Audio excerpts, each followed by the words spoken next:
We were living in Alfred Street, East Cowes, and previously when the air raid siren sounded, it was my father's habit to stand outside the house to keep watch for any signs of imminent danger, whilst the rest of the family sheltered in the house. The surface air raid shelter, which serviced our own neighbouring dwellings, was situated in our garden, but in spite of this, we had not made use of it before the night of this attack. On this occasion, my father went outside as usual, but quickly came back into the house and ushered us into the shelter.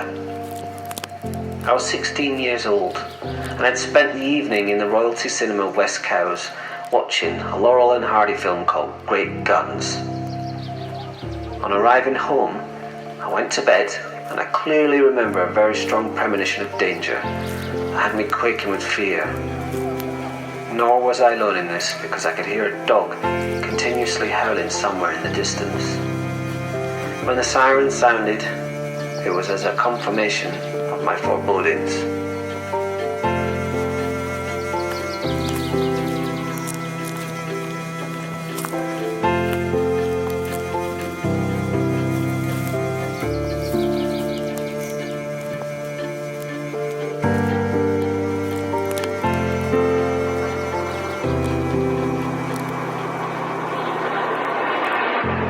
Just like my elder brother, I too had a premonition of danger that night.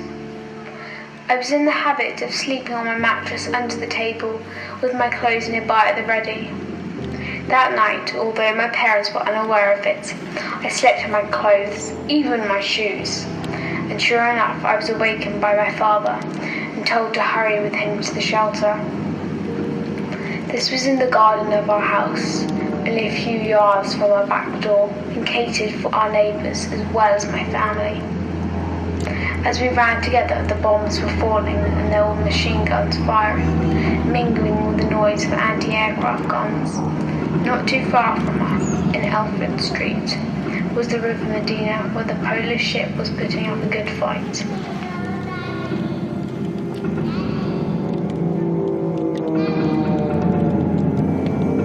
Mrs. Ferguson, who was in our shelter, and her children were collected by a relative. Her husband was away in the army.